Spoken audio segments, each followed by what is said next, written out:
पूरा दिखेगा, जूम कर दो। सम्मानित मंच, मेरे ग्रामवासियों और मेरे गुरुजन, सर्वप्रथम इस मंच से मैं लक्ष्य परिवार का आभार व्यक्त करना चाहूँगा कि उन्होंने मुझे ये मौका दिया, और इसके साथ ही मैं ईश्वर और यहाँ विराजमान मेरे गुरुजन का भी धन्यवाद देना चाहूँगा जिन्होंने मुझे इस मौके के लायक बनाया। बड़ा अजीब सा दृश्य है, क्योंकि नाम इसका विदाई समारोह जो हमने रख दिया है। मित्रों, मैं चाहता हूं कि मैं इसे विदाई समारोह नहीं कहूँ, क्योंकि विदाई शब्द आते ही माहौल थोड़ा सा विदारक हो जाता है।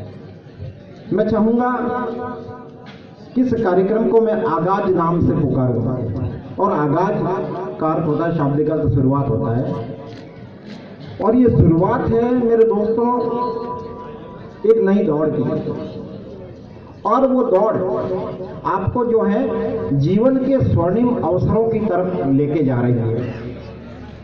मैं चाहूंगा कि आज जो विद्यार्थी यहाँ से आगाज करने वाले हैं वो जीवन के हर पल में सफलता प्राप्त करें, मन लगन से काम करें और इस लक्ष्य से निकल करके अपने लक्ष्य को हासिल करें।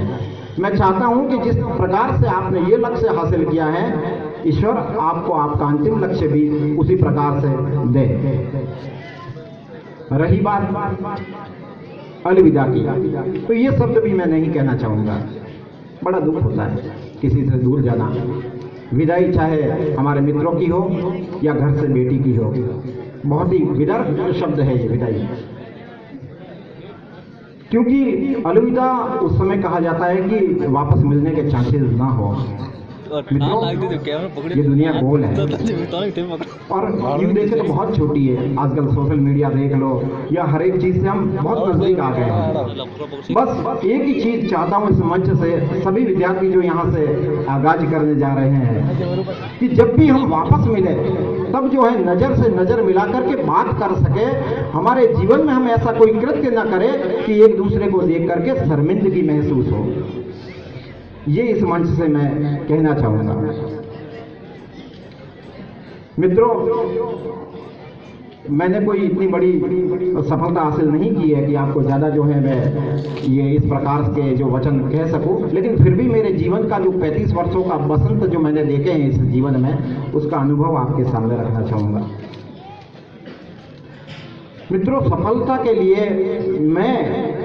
मेरी जो विचारधारा कहती है, मैं जिन चीज़ों को जीवन में आवश्यक समझता हूँ वो सिर्फ मैंने समय के अभाव के कारण 3 जो शब्द हैं उसमें उनको संजोया है, जिसमें पहला है संघर्ष, जैसा अभी सीओ साहब ने इस मंच से कहा था।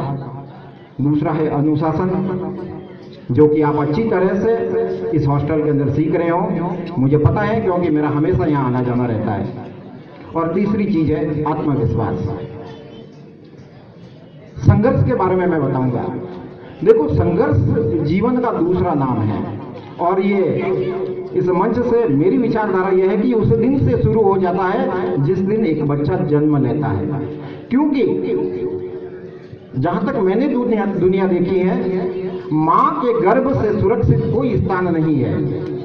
मां के गर्भ के अंदर बच्चे को सभी तरह का पोषण, सारा सब कुछ इस ईश्वर ने ऐसा कुछ बनाया है कि कुछ भी उसको करने की जरूरत नहीं है, लेकिन वो फलता फूलता है और खुद का विकास करता है।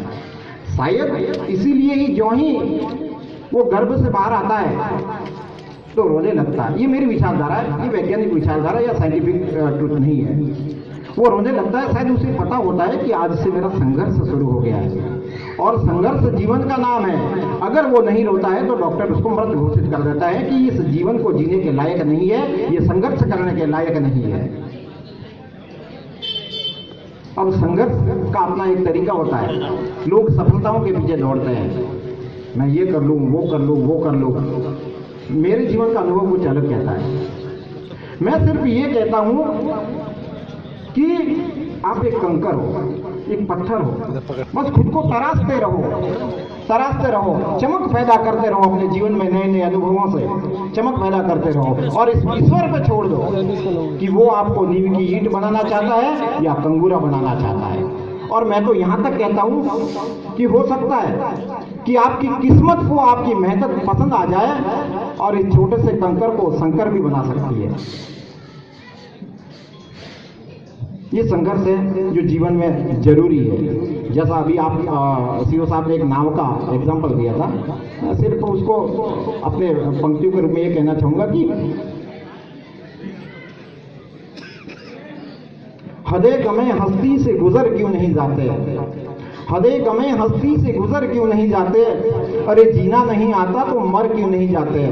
अगर जाना है उस पार, अगर जाना है उस पार तो तूफा भी मिलेगा, डरते हो तो कश्ती से उतर क्यों नहीं जाते, डरते हो तो कश्ती से उतर क्यों नहीं जाते। इसके बाद मैं बात करूंगा अनुशासन की।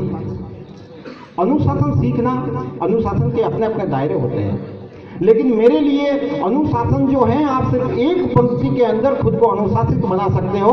बस मनो मस्तिष्क में ये बात बिठा दो कि मैं इस देश का जिम्मेदार नागरिक हूं। इसके अलावा कुछ भी सीखने की जरूरत नहीं है। अगर आपके मनो मस्तिष्क में एक चीज बैठ गई है कि इस देश का मैं जिम्मेदार नागरिक हूं, ये संपूर्ण तरीके से आपका अनुशासित जीवन है। और रही बात आत्मविश्वास की, तो वो भी एक शब्द एक ही पंक्ति के अंदर मैं कहूंगा, आप ये मान लो कि मैं इस दुनिया का महत्वपूर्ण व्यक्ति हूं। इस चीज के अंदर आपका आत्मविश्वास जो है वो जाग उठेगा। आत्मविश्वास क्या है? मेरे शाब्दिक अर्थों के हिसाब से ये जो है स्वयं को स्वयं से मिलाना और फिर ये साबित करना कि मैं सही हूं, ये आत्मविश्वास है। और आत्मविश्वास जो है उसको पैदा नहीं किया जा सकता। सबसे ज्यादा आत्मविश्वास पर मेरे नजरिए में किसी चीज का फर्क पड़ता है तो वो है आप किन लोगों के साथ बैठते हो, किन लोगों के साथ उठते हो, किन लोगों से आप सीखते हो। ये आत्मविश्वास के लिए जरूरी होता है। मैं एक एग्जांपल देना चाहूंगा। आपने हाथी देखा होगा, इतना बलशाली हाथी जो अपनी सूंड से बड़े बड़े वृक्षों को उखाड़ सकता है, वो मात्र एक लोहे की जंजीर से बंधा होता है। इसका कारण ये नहीं है कि उसके अंदर इतनी ताकत नहीं है कि उन जंजीरों को तोड़ दे, उसके अंदर कमी होती है आत्मविश्वास की। और ये आत्मविश्वास की कमी कहां से पैदा होती है? जन्म के समय जब हाथी का छोटा बच्चा होता है, उसको जंजीरों से बांध दिया जाता है। बांधने के बाद जब वो छोटा होता है, उसके अंदर ताकत भी कम होती है, वो प्रयास करता है उन जंजीरों को तोड़ने की, लेकिन तोड़ नहीं पाता, ताकत की कमी होती है। और वो देखता है कि मेरे माता पिता या मेरे पास में जो भी हाथी है वो सभी उस जंजीर से बंधे हुए हैं। वो उनकी तरफ देखता है और फिर मन ही मन हार जाता है कि मैं भी इस जंजीर को नहीं तोड़ पाऊंगा। बस ये सोचकर बड़ा हो जाता है। और जब उसके पास इतनी ताकत होती है कि उस जंजीर को वो एक झटके में तोड़ सके, उस समय वो मन से हार जाता है और कभी जीवन के अंदर ये प्रयास नहीं करता है कि मैं उस जंजीर को तोड़ूं। अगर उसने ऐसा कोई एग्जाम्पल पहले देखा होता कि हाँ मैं इस जंजीर को तोड़ सकता हूं, तो उसका आत्मविश्वास कभी नहीं डगमगाता। और आप अपने जीवन में ऐसे एग्जाम्पल सिर्फ और सिर्फ अपने आसपास के जो है, आपका किनके साथ उठना है, किनके साथ बैठना है, किनसे आप सीखना चाहते हो, किनसे नाता तोड़ना चाहते हो, वहीं से शुरू होता है। समय का अभाव है, मैं बस इतना ही कहना चाहूँगा। एक बार पुनः मैं इस मंच से आज जो आगाज करने वाले हैं इस दौड़ के लिए, इस संघर्ष के लिए, उन सभी को, उन सभी के उज्जवल भविष्य की शुभकामनाएं देता हूं। वो अपने जीवन के हर क्षेत्र में सफल हो, हर उपलब्धि को प्राप्त करें। हालांकि जीवन की दौड़ काफी कठिन है। इस दौड़ में सफल हो ना हो, मैं आपको सफलता के लिए एक बहुत ही इजी रास्ता बताता हूं। बस आप अपने माता पिता के दर्द को अपना दर्द समझे और उनकी सेवा करें। अगर आप जीवन में कुछ नहीं कर पाए और जो मैंने अंतिम समय में ये जो कहा है ये आपने कर दिया, तो ये जीवन आपका सफल है। धन्यवाद। धन्यवाद साहब।